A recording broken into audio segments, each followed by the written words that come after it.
நமது மேடையை அலங்கரிக்க வருகிறார் கன்னியப்பன் சார் அவர்களை வருக வருக என வரவேற்கிறோம்.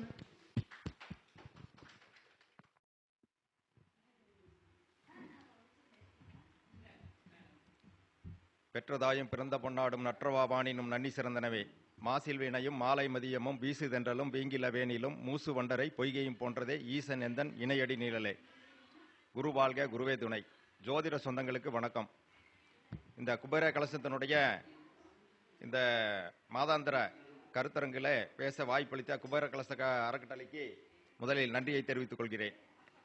அதாவது இன்னைக்கு நான் என்ன பேசலான்னு வந்திருக்கு அப்படின்னா, நம்ம இந்த 6-8 எப்படி நமக்கு வேலை செய்யுது. நம்ம எல்லாரும் பேசிட்டு இருக்கோம், 6ஆம் பாவம் 8ஆம் பாவம். 6ஆம் பாவம் நோய் எதிரி கடன் வம்பு வழக்க கொடுக்கும். 8ஆம் பாவம் எதிர்பாராத துயரங்கள் துன்பங்கள் கொடுக்கும், அதிர்ஷ்டத்தை கொடுக்கும், லாட்டரி கொடுக்கும், லக்க கொடுக்கும், இப்படியெல்லாம் பேசிட்டு இருக்கோம். ஆனால் இது எப்படி நம்ம காலபுருஷ தத்துவத்தைப்படி அது எப்படி இயங்குது, என்ன பண்ணுது அப்படின்னு சொல்லி நம்ம ஒரு கொஞ்சம் விளக்கமாக பார்க்கலாம் அப்படிங்கிற ஒரு நோக்கத்தோட அந்த எண்ணத்தில் வந்திருக்கேன். இப்போ நான் ஒன்று மட்டும் சொல்கிறேன். ஃபஸ்ட்டு ஒரு ஹிண்ட்ஸ் கொடுத்துட்டு சொன்னா தான் உங்களுக்கு புரியும் அப்படிங்கிறக்காக ஃபஸ்ட்டு அந்த ஹிண்ட்ஸை கொடுத்துட்றேன். அதாவது 12 கட்டங்கள் இருக்குது, ராசி கட்டங்கள் 12 இருக்குது. இந்த 12 கட்டத்தில் மேசம் அப்படின்னு எடுக்கிற இடத்துல சிறுத்தை, ரிஷபம் அப்படின்னா கரடி, மிதுனம் அப்படின்னா நரி, கடகம்னா முயல், சிம்மம் அப்படின்னா சிங்கம், கன்னினா பூனை, துலாம்னா அன்னம், விருச்சிகம்னா பாம்பு, தனுசு அப்படின்னா ஆந்தை, மகரம் அப்படின்னா வாத்து, கும்பம் அப்படின்னா டால்பின், மீனம் அப்படின்னா பச்சோந்தி. இதை நம்ம மனசில் வச்சுக்கணும். இதுதான் அதனுடைய விலங்குகள். இதை வச்சுக்கிட்டானா இது நமக்கு ஈஸியாக அடுத்த ஸ்டெப்பு நமக்கு புரியும் அப்படிங்கிறதுக்காக. இப்போ பார்த்தீங்கன்னா மேசம் அப்படிங்கிறது பார்த்தீங்கன்னா மேசத்துக்கு 6ஆம் இடம் அப்படின்னு எடுத்துக்கிட்டிங்கன்னா கன்னி வரும். இந்த கன்னி காலப்புருஷன் நம்ம என்ன சொல்கிறோம், விளைநிலம். அது விளைநிலமாக இருக்குது. அதே அந்த மேசத்துக்கு 8ஆம் இடம் விருச்சிகம். அந்த விருச்சிகம் அப்படிங்கன்னா குட்டை தண்ணி அப்படின்னு சொல்கிறோம், குளத்து தண்ணி குட்டை தண்ணி அப்படின்னு சொல்கிறோம். அப்போ விளைநிலமும் குட்டையும் வருது இப்போ மேசத்துக்கு. அடுத்து பார்த்தீங்கன்னா ரிஷபம்னு எடுத்துக்கிட்டிங்கன்னா நம்ம என்ன சொன்னோம், ரிஷபங்கிறது சுக்கிரனுடைய வீடு. அதுக்கு 6ஆம் வீடு அப்படின்னு எடுத்துட்டிங்கன்னா உங்களுக்கு துலாம் வரும். துலாமும் தனுசும் வரும். அப்போ துலாத்துக்கு என்ன சொல்லியிருக்கோம், அன்னம் அப்படின்னு சொல்லியிருக்கோம். அடுத்து பாருங்க ஆந்தை, 8ஆம் இடத்துல ஆந்தை அப்படின்னு வருது. அப்போ ஆந்தை எப்படி எங்கே இருக்கும், நீர்நிலைகள் இருக்கிற இடத்துக்கு பக்கத்தில் இருக்கும். ஆந்தை எப்பவுமே நீர் இல்லாத இடத்துல ஆந்தை இருக்காது, அந்த மாதிரி இருக்கும் அப்படின்னு சொல்லலாம். அடுத்து எடுத்திங்கன்னா மிதுனம் அப்படின்னா மிதுனத்தில் அது நரின்னு சொல்லியிருக்கோம். இது பார்த்தீங்கன்னா மிதுனத்துக்கு குளம் அப்படின்னு பேருங்க. 6ஆம் இடம் குளம் அப்படின்னு சொல்லக்கூடிய மிதுனத்துக்கு 6 இதுதான் வரும், விருச்சிகம் வரும். அங்கே பார்த்தீங்கன்னா தண்ணி இருக்கக்கூடிய இடம், அது குளம். அடுத்து பார்த்தீங்கன்னா 8ஆம் இடம் அப்படின்னா மகரம், அது சதுப்பு நிலம் இருக்கிற இடத்துல தான் நரி இருக்கும் அப்படிங்கிறது, அந்த மாதிரி எடுத்துக்கலாம். அடுத்து பார்த்தீங்க அப்படின்னா கடகத்துக்கு 6ஆம் இடம் அப்படின்னா தனுசில் யார் இருக்காங்க, ஆந்தை இருக்கும். அப்போ ஆந்தைகள் எல்லாம் வாழக்கூடிய இடங்கள்ல உங்களுக்கு அந்த மாதிரி இடத்துல அதுவும் முயல்கள் அங்கே இருக்க வாய்ப்பு இருக்குது. அடுத்து பார்த்தீங்கன்னா தண்ணி இருக்கிற இடத்துல இருக்கும், தண்ணி இருக்கும். அந்த தண்ணி எடுக்கிற இடத்துல தான் டால்ஃபின் இருக்கும், அதான் கும்பம். அப்போ இந்த இடத்துல இருக்கும். அடுத்து சிங்கத்துக்கு 6ஆம் இடம், அதாவது சிம்மத்துக்கு 6ஆம் இடம் பார்த்தீங்கன்னா மகரம் வரும். அது சதுப்பு நிலம், ஒரு காட்டு பகுதி இல்லைங்களா, சதுப்பு நிலக்காடு அப்படிங்கிற அந்த பகுதி. அடுத்து பார்த்தீங்கன்னா அதுக்கு 8ஆம் இடம் அப்படின்னு பார்த்தீங்கன்னா நீர் இருக்கிற இடம், கடல் நீர் இருக்கக்கூடிய அந்த இடம், அது மீனம் அப்படின்னு. இப்போ இதே மாதிரி நம்ம எல்லாத்துக்குமே நம்ம ஃபிட் பண்ணிக்கிட்டோம்னா நமக்கு ஈஸியாக வருங்க. இது மாதிரி நம்ம செட் பண்ணிக்கிறோம். இது எப்படி நம்ம ஜாதகத்தில் அடாப்ட் பண்ணுறோம் அப்படின்னு சொல்லி பார்க்குறோம். இப்போ பாருங்க, மேசம் அப்படின்னு மேச லக்கணமாக வச்சுக்கங்க. மேச லக்கணமாக வச்சுக்கிட்டீங்கன்னா மேசத்துக்கு 6ஆம் அதிபதி யார், புதன். மேசத்துக்கு 8ஆம் அதிபதி அப்படிங்கிறவரு செவ்வாய். ஆனால் இந்த புதன் செவ்வாய் சேர்க்க வந்ததுன்னா நல்லதா, ஆகவே ஆகாதுன்னு சொல்கிறோம். ஆனால் இது எல்லாத்துக்குமே ஆகாதா அப்படின்னா இல்லைங்க, அப்படி கிடையாது. மேச லக்கணத்தில் பிறந்தவங்களுக்கு செவ்வாய் புதன் சேர்க்க ஆகாது, ரொம்ப கடுமையான ஒரு பிரச்சனை கொடுக்கும் அப்படிங்கிறத நம்ம சொல்லிடலாம். அதுக்காக தான் சொல்லியிருக்காங்க அந்த இது ஆகாது அப்படின்னு சொல்கிறோம். மேச லக்கணத்துக்கு கண்டிப்பாக செவ்வாய் புதன் சேர்க்கை இருந்துன்னா அது பாதிப்பை தரும். அது 6, 8ஆம் அதிபதி மட்டும் நம்ம எடுத்துகிட்டு இருக்கிறோம். ஆனால் இது செவ்வாயும் புதனும் சேரும்போது பிரச்சனை கொடுக்குது. அடுத்து ரிஷபம் எடுத்துக்கிட்டிங்கன்னா அதுக்கு 6, 8 அப்படின்னு பார்த்தீங்கன்னா சுக்கிரன் குரு சேர்ந்து நம்ம என்ன சொல்லியிருக்கோம், குரு சுக்கிர மூடம்னு சொல்லியிருக்கிறோம். அப்போ குரு சுக்கிரன் மூடம் அப்படின்னா ரிஷப லக்கணத்தில் ஒருத்தர் பிறந்து அவர் குரு சுக்கிரன் சேர்க்க வந்துருச்சு அப்படின்னா திருமணமாக ரொம்ப கஷ்டங்க, திருமண வாழ்க்கையை அமையறதில்லை. இந்த மாதிரியான ஒரு சிரமத்தை அது கொடுத்துருது. ஏன்னா குரு 8 குடையவராக வர்றாரு இல்லைங்களா, 8 குடையவராக வர்றார். இவர் பார்த்தீங்க அப்படின்னா உங்களுக்கு லக்னாதிபதியாக இருந்தாலும் கூட அவர் 6 குடையராக வர்றார். இப்போ இந்த சேர்க்கை வந்து ரொம்ப கடுமையான பாதிப்பு கொடுக்குது. அடுத்து பார்த்தீங்கன்னா மிதுனம். மிதுனத்துக்கு பார்த்தீங்கன்னா செவ்வாய் சனி சேர்க்கை வந்து மிதுனத்துக்கு ரொம்ப பாதிப்பு கொடுக்கும். நீங்கள் மிதுன லக்கணத்தில் பிறந்தவங்க பாருங்க, இன்ஜினியரிங் துறையிலலாம் போயிட்டாங்கன்னு போகக்கூடாது, கிடைக்காது, வாய்ப்பு கிடைக்காது. அதுவும் மீறி ஏதோ ஒரு சூழ்நிலையில் ஏதோ ஒரு இதில் போய் அந்த இன்ஜினியரிங் துறையில் போயிடுறாங்கன்னு வச்சுங்களேன். அது கட்டடத்துறை, இப்போ அப்புறம் மெக்கானிக்கல் துறை, அப்புறம் சிவிலு, இந்த மாதிரியான இருக்கக்கூடிய அந்த செவ்வாய் சனி சேர்க்கை அப்படிங்கிற அந்த டிபார்ட்மெண்ட்டுக்குள்ளே போயிட்டு நம்ம மனுஷன் வாழ்நாள் முழுவதும் படாத பாடு பட்டுருணுங்க, போட்டு துவைச்சு எடுத்துருங்க. அந்த மாதிரியான ஒரு சிரமத்தை கொடுத்துரும் செவ்வாய் சனி சேர்க்கை. அப்போ மிதுனத்துக்கு செவ்வாய் சனி சேர்க்கைங்கிறது ரொம்ப பாதிப்பு கொடுக்கக்கூடிய ஒரு அமைப்பாக இருக்கும். அடுத்து பார்த்தீங்க அப்படின்னா கடகம். கடகம் அப்படின்னு எடுத்துட்டா கடகத்துக்கு குரு சனி சேர்க்கை ரொம்ப பாதிப்பு கொடுக்கும். கடகத்துக்கு 6 8 கூடையவர் குரு சனி. அப்போ குரு சனி சேர்க்கை பாருங்க, நீங்கள் கடகத்தில் பிறந்தவங்களுக்கு யாருக்கா இருந்தாலும் நீங்கள் பாருங்க, குரு சனி சேர்க்கை இருந்தால் கஷ்டம், பயங்கர கஷ்டம். அவங்களுக்கு தான் வந்து இந்த இதெல்லாம் வருது, பித்திருக்கர்மாலாம் வருதுன்னா பித்திருக்கர்மா யாரை பாதிக்குங்க? கடக லக்கணத்தில் பிறந்தவங்களை தான் பித்ரு தோஷம் ரொம்ப கடுமையாக பாதிக்குது. ஏன் பாதிக்குதுன்னா இதுதான் காரணங்க. நம்ம வந்து எல்லாத்துக்கும் சொல்லிட்டு இருக்கிறோம், குரு சனி சேர்க்கை இருக்கு, உனக்கு பித்ரு தோஷம், உனக்கு செவ்வாய் புதன் சேர்க்கை இந்த தோஷம் அப்படின்னு சொல்லு. சில யாரை மட்டும் பாதிக்கும், 12 லக்கணத்தில் ஒரு சிலரை மட்டும்தான் அது பாதிக்குது. எல்லா லக்கணத்தையும் எல்லா தோஷங்களும் பாதிக்கிறது இல்லை அப்படிங்கிறத நான் சொல்றதுக்காக தான் இந்த பாயிண்டே நான் சொல்றேன். அப்போ குரு சனி சேர்க்கைன்னா கடக லக்கணத்துக்கு இருந்துன்னா அது பாதிப்பை தரும். அதே குரு திசை சனி புத்தி, சனி திசை குரு புத்தி, இது வரும்போதும் பாதிப்பு தரும். அதே மாதிரி கோச்சாரத்தில் குரு மேல சனி வரும்போதும் சனி மேல் குரு வரும்போதுமே இந்த கடக லக்கணத்துக்காரருக்கு பாதிப்பு உண்டு, நிச்சயமா உண்டு. இது வந்து நம்ம எல்லாம் வந்து அனுபவத்தில் பார்க்கலாம். நான் பார்க்குறேன், நிஜம்தான், பார்த்துருக்கேன், நானும் பார்த்துருக்கேன், இருக்கு, உண்மைதான். அடுத்து பார்த்தீங்க அப்படின்னா சிம்மம். சிம்மத்துக்கு பார்த்தீங்கன்னா சனி குரு, அதுக்கும் சனி குரு தான், அதுக்கும் வந்து இதே தான். ஏறக்குறைய நீங்கள் பார்த்து கடகத்துக்கு என்ன பிரச்சனையெல்லாம் கொடுக்குதோ அதே பிரச்சனைகள் அந்த கிரக சேர்க்கை கொடுக்குது. அந்த 6 8 கடகத்துக்கும் சிம்மத்துக்கும் ஒரே மாதிரி தான் டார்ச்சர் பண்ணும் அப்படிங்கிறத நம்ம வந்து மறந்துடக்கூடாது. அடுத்து கன்னி. கன்னிக்கு சனி செவ்வாய் சேர்க்கை, கன்னிக்கும் சனி செவ்வாய் சேர்க்கை, மிதுனத்துக்கும் கனி செவ்வாய் சேர்க்கை. ஆனால் புதன் வீடு, 2 புதன் வீடு இல்லைங்களா? அப்போ புதன் வீட்டுக்கு புதன் லக்கணத்தில் பிறந்தவங்களுக்கு செவ்வாய் சனி சேர்க்கை வந்து பாதிப்பு கொடுக்குது அப்படின்னு தெரிஞ்சுக்கலாம். அடுத்து துலாம்.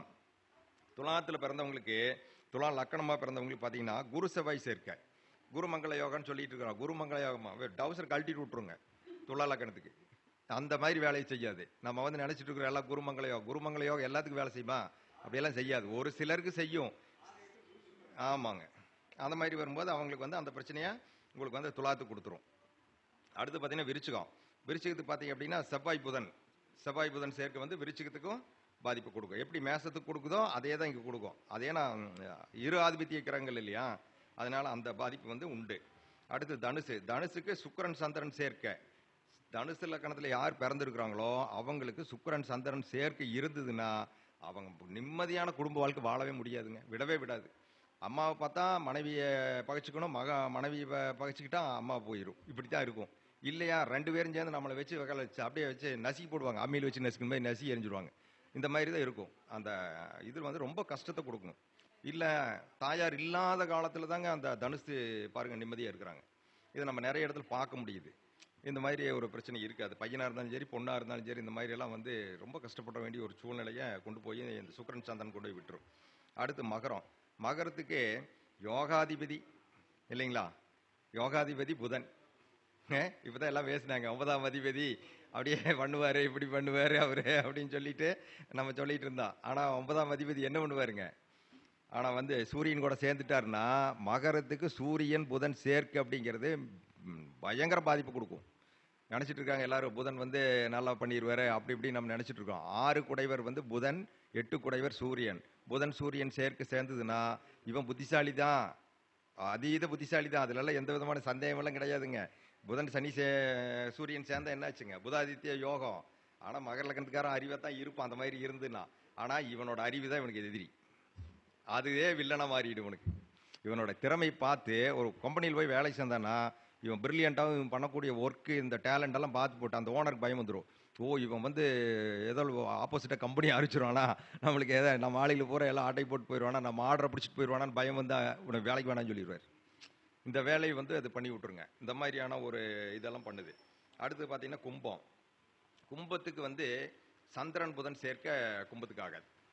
சந்திரன் புதன் சேர்க்கை வந்து கும்பத்துக்கு ஆகவே ஆகாது, அது துன்பத்தை தான் தரும். அப்போ சந்திர திசையில் புதன் புத்தி, புதன் திசையில் சந்திர புத்தி, இந்த மாதிரி எல்லாம் வரும்போது அது வந்து இது கொடுக்கும். நீங்கள் அந்த எல்லாமே இந்த நான் இப்போ சொன்ன அந்த விலங்குகளை நீங்கள் பொருத்தி பார்த்தீங்கன்னா நல்லா புரியும்.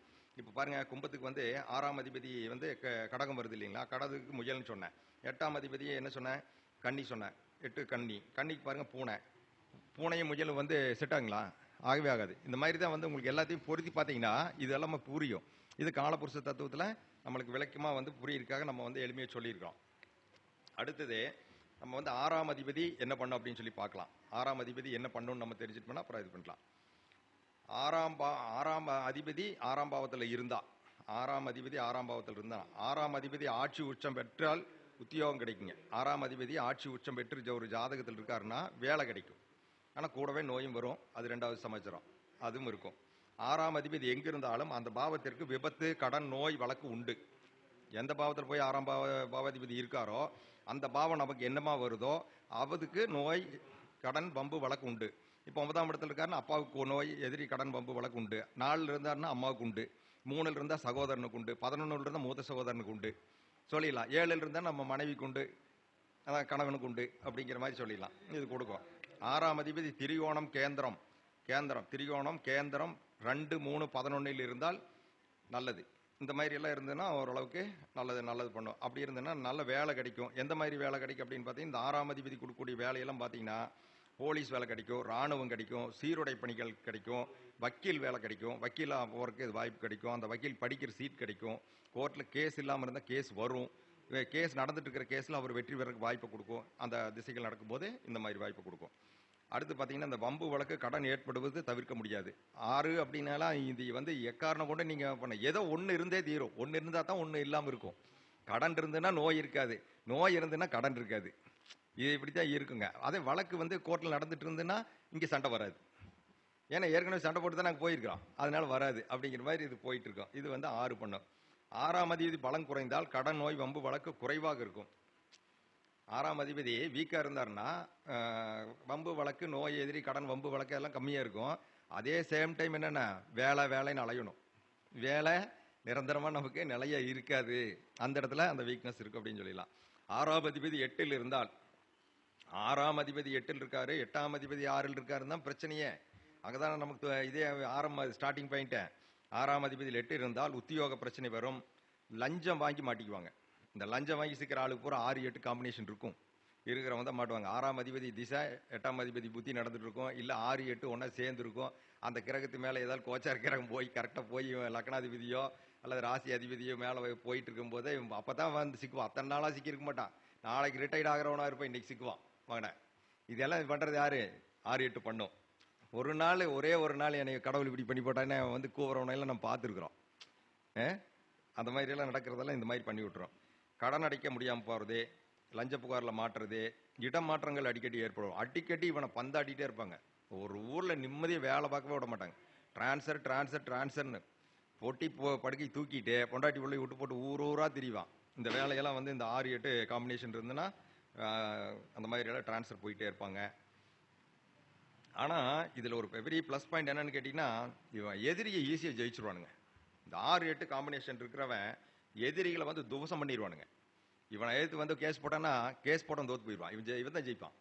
அந்த வேலை மட்டும் அழகாக நடக்கும். அந்த கேஸ் விஷயத்தில் அவன் ஜெயிச்சிருவான்.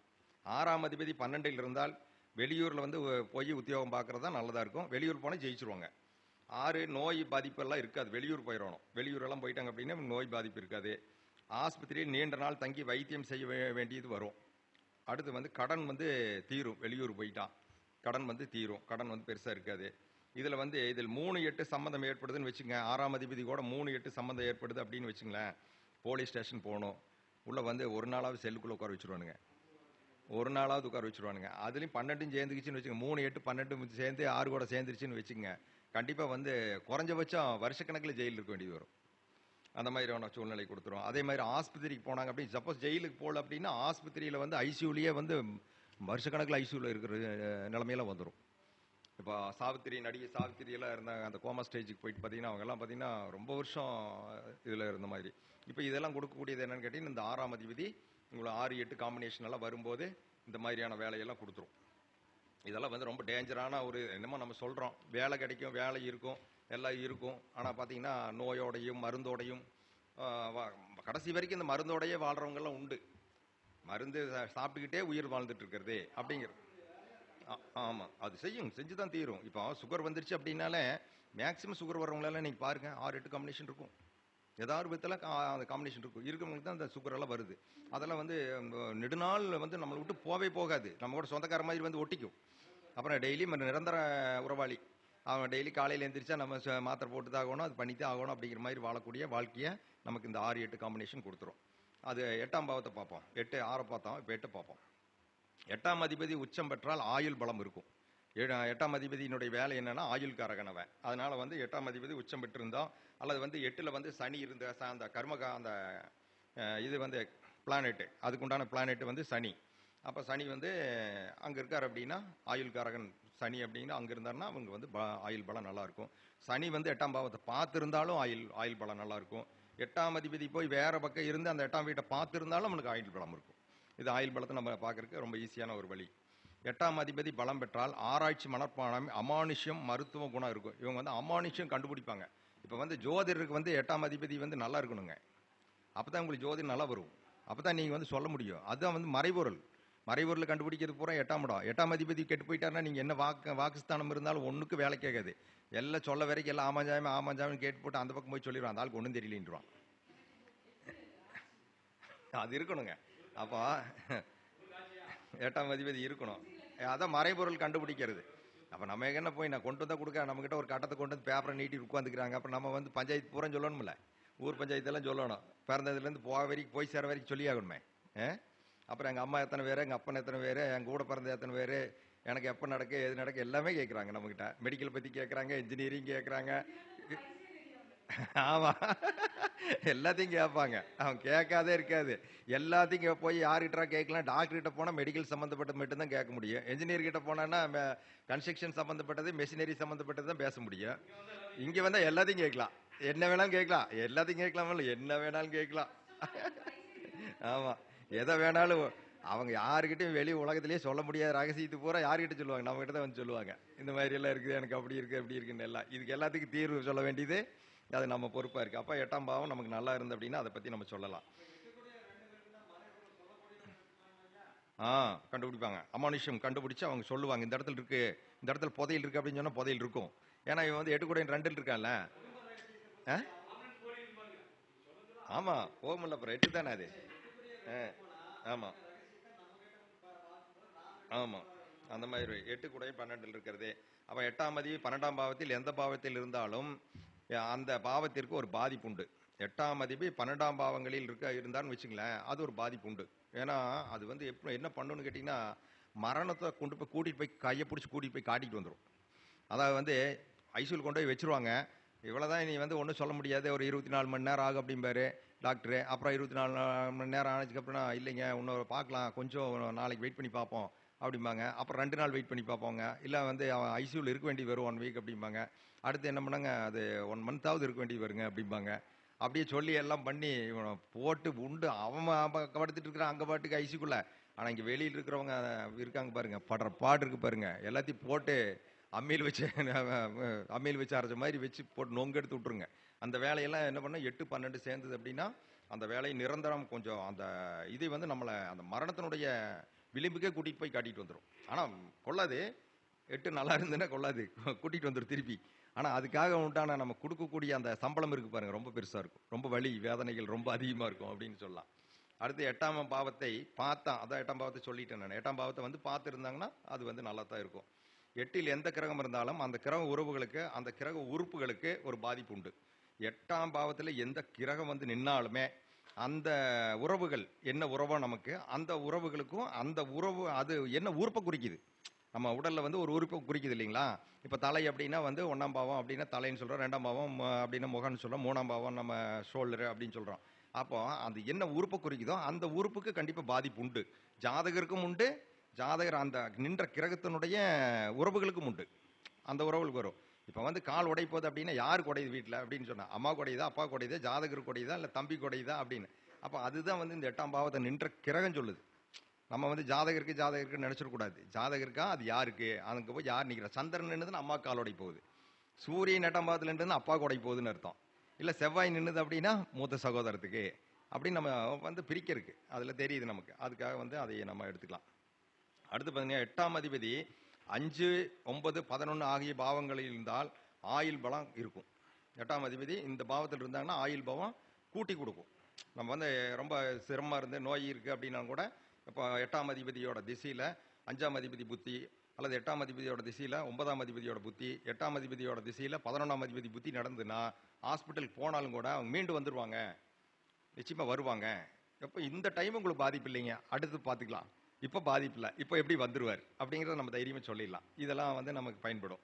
அதே மாதிரி 8ஆம் அதிபதி கேந்திரங்களில் இருந்தால் ஆயுள் பலம் நல்லாவே இருக்கும். அது கேந்திரத்தில் எந்த கேந்திரத்தில் இருந்தாலும் சரி, உங்களுக்கு வந்து 1 இருந்தாலோ 4 இருந்தாலோ அல்லது 7 இருந்தாலும் 10 இருந்தாலும் எந்த கேந்திரத்தில் இருந்தாலும் தசம கேந்திரத்தில் வந்து உங்களை அது தசம கேந்திரம் 10ஆம் இடத்துல இருந்தால் ரொம்ப பலம் ஜாஸ்தி. 10ஆம் இடம் தசம கேந்திரம்னு சொல்லுவான். அதான் அப்படி இருந்துன்னா உங்களுக்கு வந்து ஆயுள் வந்து நல்லாவே இருக்கும். அப்புறம் 8ஆம் அதிபதி 1 இருக்கார் அப்படின்னா என்ன நடக்கும் பாருங்க. 8ஆம் அதிபதி 1 இருந்தான்னா இந்த ஜாதகனுக்கு ஆயுள் பயம் இருந்துகிட்டே இருக்குங்க.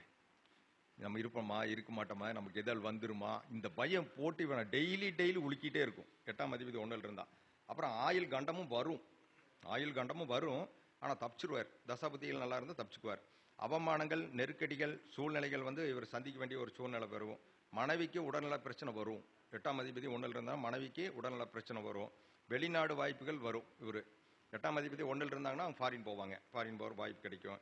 அடுத்து வந்து 8ஆம் அதிபதி 2 இருந்தாங்க அப்படின்னா கண் பிரச்சனை, பல் பிரச்சனை, குடும்பத்தில் வந்து ஒரு பிரிவினை, பொருளாதார இழப்புகள் ஏற்படும். எல்ஐசியில் வந்து வருமானம் வரும். 8ஆம் அதிபதி 2 இருந்தாலும் எல்ஐசி மூலிமா வருமானம் அந்த மாதிரி வரும். மனைவி குடும்பத்தில் திருமண பிரச்சனை உள்ளவர்கள் இருப்பாங்க. அவரோட மனைவியோட குடும்பத்தில் திருமண பிரச்சனை இருக்கிறவங்க இருப்பாங்க 8ஆம் அதிபதி 2 இருந்தால். அதே 8ஆம் அதிபதி 3 இருந்தாருன்னா மத்தியம ஆயுள் ஏற்படுங்க. இவங்களுக்கு வந்து ஆயுள் வந்து பெரிய குறைச்சலும் கிடையாது, கூடம் கிடையாது. இது வந்து மத்தியமான ஆயுள் இருக்கும். சகோதரர் மாமனார் உறவு இவருக்கு வந்து கொஞ்சம் கசப்பு கொடுக்கும். சகோதரனோட உறவும் மாமனாரோட உறவும் இவருக்கு ஒரு கசப்பு கொடுக்கும். அந்த ஒரு நல்ல ஒரு நிலையில இருக்காதுங்க. அடுத்து சிறு விபத்துக்கள் ஏற்படும். அப்பப்போ சின்ன போய் சும்மாவாவது போய் ஒரு சின்ன காயத்தை பண்ணிட்டு ஒரு கீறிட்டு ஏதோ ஒரு பக்கம் போய் ஒரு கீரல் போட்டுக்கிட்டாவது வருவார். கீழே விழுந்து எந்திரிச்சு வருவார். அதெல்லாம் ஒன்றும் இல்லைங்க, சாரு காய்ந்தாங்க, அதெல்லாம் ஒன்றும் இல்லைம்பார். இது அடிக்கடி இவருக்கு நடக்கும். இந்த 3, 8 இது காம்பினேஷன் இருந்தால். அப்புறம் வந்து 2 வீலரில் வந்து அடிக்கடி இருக்கு. 2 வீலர் தான் அதிகமான விபத்து நடக்கும். 4 வீலர்லாம் கூட நடக்காது. அந்த மாதிரி நடக்கும். தோள்பட்டையில் பிரச்சனை வரும் இவருக்கு. ஷோல்டர் பிரச்சனை வரும். தந்தையாரோட கருத்து வேறுபாடு வரும். தந்தையாரோட இவங்களுக்கு கருத்து வேறுபாடு வரும். ஏன்னு கேட்டிங்கன்னா அது 9க்கு 3, 9ஆம் இடத்துக்கு 7ஆம் இடம் தானே 3ஆம் இடம். அதனால வந்து தந்தையார் கூட பிரச்சனை வரும், மாமனார் கூட பிரச்சனை வரும், இளைய சகோதரத்து கூட பிரச்சனை வரும். அப்புறம் இந்த மாதிரி எல்லாம் நடக்கும். அப்புறம் 8ஆம் அதிபதி 4 இருந்தாருன்னா தாயாரோட ஆதரவு வந்து அவ்வளோ சப்போர்ட் நல்லா இருக்காது. தாயாருக்கு இவருக்கு உண்டான ஒரு உறவு ஸ்மூத்தாக இருக்காதுன்னு வச்சுங்களேன். அப்புறம் உள்ளூரில் வந்து இவர் வசிக்கிறதுக்கு தடை இருக்கும். 8, 4 காம்பினேஷன் வந்துருச்சுன்னா இவர் உள்ளூரில் இருக்கிறதுக்கு பிரச்சனை இருக்கும். இருதயம் சார்ந்த ஒரு படபடப்பு, அது சார்ந்த ஒரு தொந்தரவு இருக்கும். நுரையீரல் சார்ந்த ஒரு தொந்தரவு இருக்கும். நெஞ்சு சம்மந்தப்பட்ட விஷயமெல்லாம் இவருக்கு தொந்தரவாக இருக்கும்.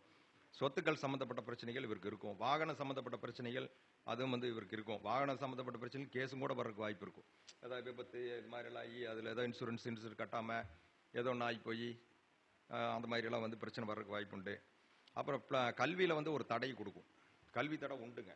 8 நாள் வந்து இதுனா +2க்கு மேலே படிக்க ரொம்ப கஷ்டம். அதுக்கு மேலாம் படிக்கிறதுனா இவரெல்லாம் வந்து ரொம்ப சிரமப்பட்டு தான் படிக்கணும். வாய்ப்பு ரொம்ப கம்மியாக இருக்கும். 8, 4, 8 கூட 4 இருந்தால் காம்பினேஷன் வந்தாலும் 8 கூட 4 இருந்தாலும் இதுதான் கொடுக்கும். அப்புறம் தந்தையின் ஆயுளுக்கு வந்து எப்போவுமே ஒரு பயம் இருந்துக்கிட்டே இருக்கும். அந்த மாதிரியான பிரச்சனை கொடுக்கும். தொழிலில் வந்து எதிர்பாராத விரயங்களும் நஷ்டங்களும் நடக்கும். ஆமாம், நஷ்டங்கள் கொடுக்கும். ஏன்னா முதலீடு 4ஆம் இடம் தான் முதலீடு. 4ங்கிற முதலீடு, 8 அப்படிங்கிறது உங்களுக்கு விரயம். அப்போ என்னன்னா நான் போட்ட இன்வெஸ்ட்மெண்ட்டை திருப்பி எடுக்கிறதுக்குள்ளே போதும் ஆயிரும், கஷ்டம் அப்படிங்கிறது சொல்லும். 8, 5 காம்பினேஷன் வருது. 8ஆம் அதிபதி வந்து 5 இருக்காரு அப்படின்னா அதிர்ஷ்ட யோகம் கிடைக்கும். லாட்ரி அடிக்கும். இவங்களுக்கு தான் லாட்ரி அடிக்கும். லாட்ரி அடிக்கிறதுக்குள்ள சான்ஸ் இருக்கு. புத்திர தோஷம் ஏற்படும். புத்திரம் இது வந்து புத்திரம் தோஷம் வேற, புத்திரனுடைய சோகம் வேற. அப்போ அந்த சோகம் இந்த மாதிரி எல்லாம் ஏற்பட வாய்ப்பு இருக்கு. ஆமாங்க, புத்திர தோஷம் ஏற்படும். பூர்வீக சொத்து இவருக்கு வந்து இருக்குங்க, பயன்படாது. இவன் பேரம் வர வரைக்கும் இவங்க அப்பா வெயிட் பண்ண வேண்டியதாக இருக்கு. அவங்க அப்பாவோட சொத்தை இவர் அனுபவிக்க முடியாது. ஆனால் இவரோட பையன் வந்ததுக்கப்புறம் ரெடி ஆகிடும். அந்த பையன் வந்து அந்த 18 வயசு ரீச் ஆகி வந்துட்டான்னு வச்சுங்களேன், மைனர் நீங்கிடுச்சுன்னு வச்சுங்களேன், பையன் வந்தோன்னா அத்தனை நாள் கிடந்த அது ஒன்றுக்குமே பயன்படாத அந்த காடாக கிடந்திருக்கும். அந்த பையன் வந்து கரெக்டாக வருவான். வந்தோடனே இவர் என்ன பண்ணுவார், இவங்க அப்பாவை வந்து நீங்கள் வேண்டாம் நான் பார்த்துக்கிறேன் அப்படிங்கிற இந்த பொறுப்பு இந்த பையன் ஏற்றுக்கிட்டான்னா அடுத்த நாள் காலையில் இவங்க இடத்துக்கு பக்கத்துலேயே ஒரு பஸ் ஸ்டாண்டு வந்துடும், இல்லைன்னா ஒரு கவர்மெண்ட் ஆஃபீஸ் வந்துடும். கடைசியில் பார்த்தீங்கன்னா அந்த அந்த பையன் போய் அதில் போய் ஒரு சின்ன கடை கட்டி காம்ப்ளெக்ஸ் மாதிரி கட்டி பார்த்தீங்கன்னா டெவலப் ஆயிடுவான். ஆனால் இந்த ஆள் ஒன்றும் பண்ண முடியாது. அங்கே இருக்கிற போய் ஒரு துருவையும் கூட தூக்கி தள்ளி வைக்க முடியாது. என்னால் முடியவே முடியாது. வாய்ப்பே கொடுக்காது அப்படிங்கிறத சொல்லலாம். அது மூட்டு வலி வரும். மூட்டு வலி வரும். 8-5 சேர்ந்தா மூட்டு வலி வரும். அதுக்கப்புறம் பார்த்தீங்கன்னா உங்களோட அதிர்ஷ்ட குறைபாடை கொடுக்குங்க. 8-5 சேர்ந்தால நமக்கு வந்து எதுலேயும் லக் இருக்காது. லக்குங்கிறத கொஞ்சம் கம்மியாக இருக்கும். ஆனால் வந்து இந்த லாட்ரி மட்டும் கிடைக்கும். ஆனால் லாட்ரி கிடைச்சுன்னா அதுக்கு உண்டான இணையான ஒரு இது கிடைக்குங்கிறது நீங்கள் எல்லாம் கேள்விப்பட்டு நினைக்கிறேன். லாட்ரி வாங்கி ஆமாம், அந்த மாதிரி ஒரு பிரச்சனை கொடுக்கும். பெரிய திட்டங்கள் வந்து இவங்க போட்டாங்கன்னா திட்டங்கள் எதுவுமே நிறைவேறாது. எதுவுமே வந்து இவங்களோட பிளானிங் எதுவுமே வேஸ்ட், எல்லாமே வேஸ்ட் தான்.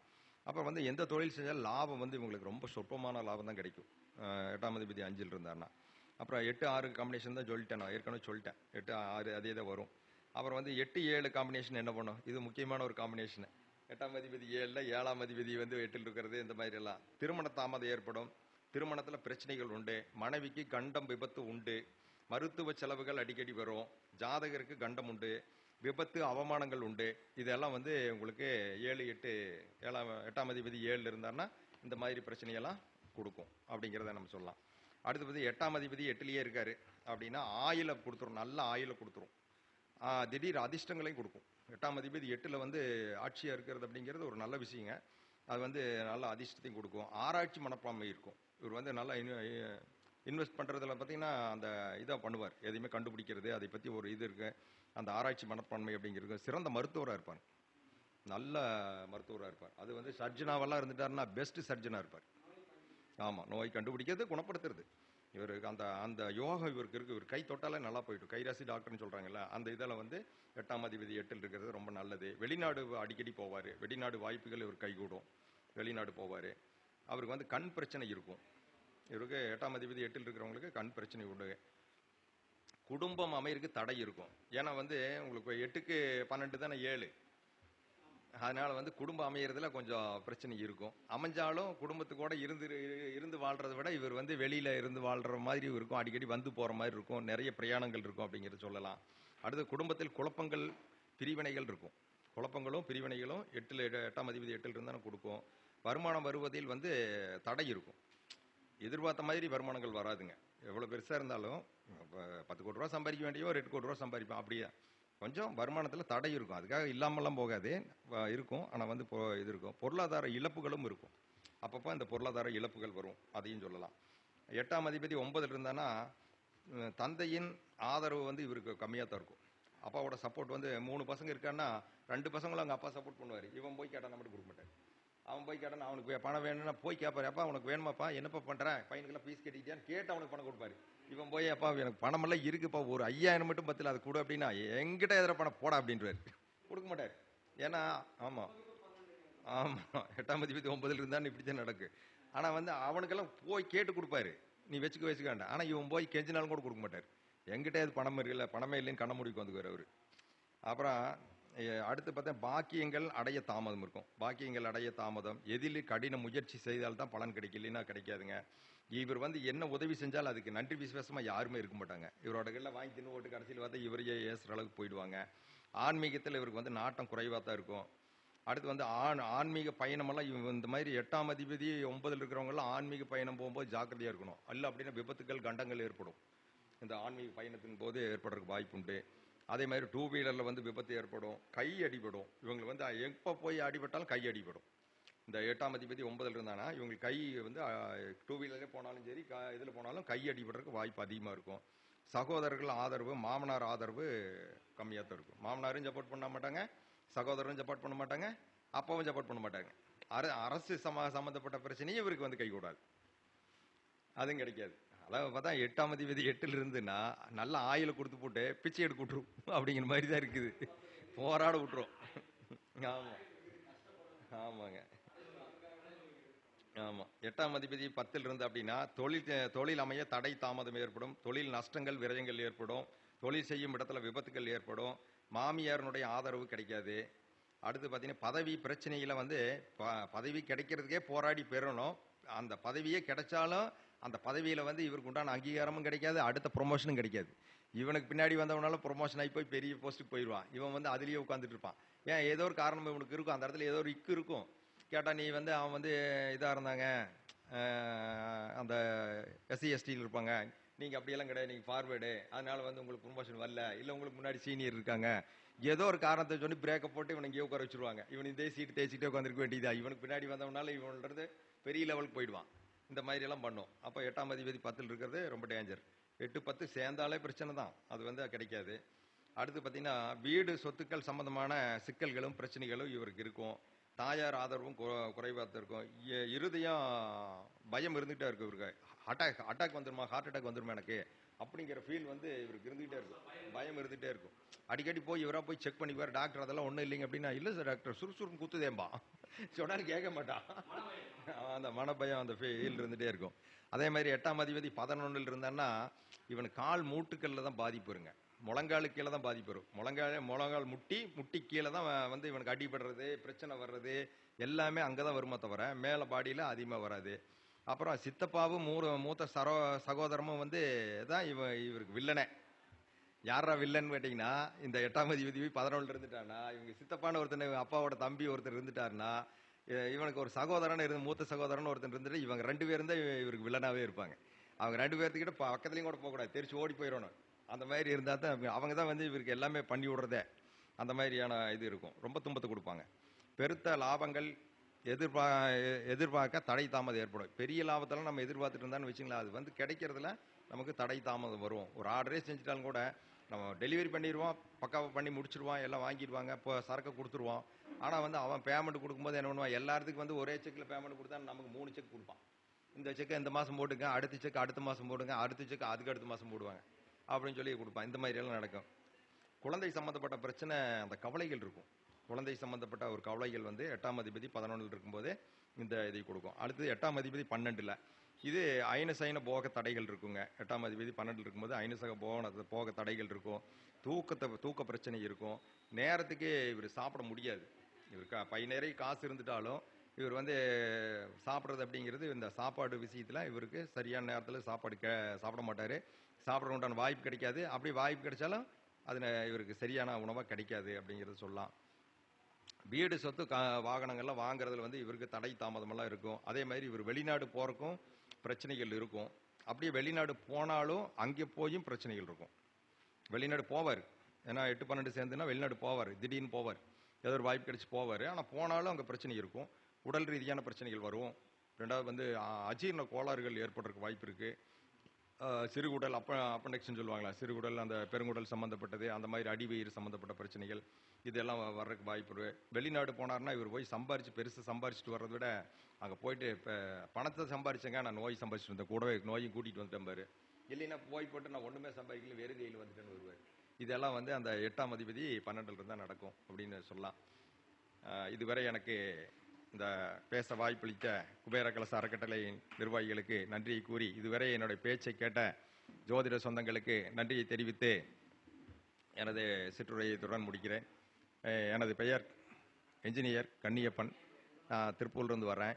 9443747665 இது என்னோட நம்பர்.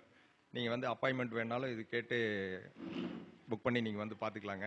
அடுத்து வந்து யார் ஜோதிட சொந்தங்களுக்கு யாராலும் சொந்தம் இருந்தால், இது சந்தேகம் இருந்தால் நீங்கள் வந்து என்னை தொடர்பு கொள்ளலாம். ஆனால் ஃபோன் எடுக்கலைன்னு சொல்லி யாரும் வருத்தப்பட வேண்டாம். மிஸ்டு கால் இருந்தால் யாராக இருந்தாலும், தெரிஞ்சவங்களாக இருந்தாலும் தெரியாதவங்களாக இருந்தாலும் நான் வந்து எனக்கு லெசர் டைமில் நான் கூப்பிட்டு பேசுவேன். இது என்னோடய பழக்கம். அது கேட்டதுக்கு வந்து என்கிட்ட எப்படி பதில் சொல்லுவேன்னு என் கூட பழகினவங்களுக்கு தெரியும். கேட்டால் என்ன பதில் கிடைக்குங்கிறது அவங்களுக்கு தெரியும். என் கூட பழகினவங்களுக்கும் என்கிட்ட கேட்டவங்களுக்கும் தெரியும் அப்படின்னு சொல்லி இந்த வாய்ப்புக்கு நன்றி கூறி விடைபெறுகிறேன். நன்றி, வணக்கம். மிக அற்புதமாக சார் எப்போ பேசினாலும் தனி டிஃப்ரெண்டான கண்டென்ட் தான் பேசுவாங்க. மிக அற்புதமாக பேசிய சார் அவர்களுக்கு நன்றியை தெரிவித்துக் கொண்டு ஏவி பாலா சார் பொன்னாடை போற்றுகிறார்.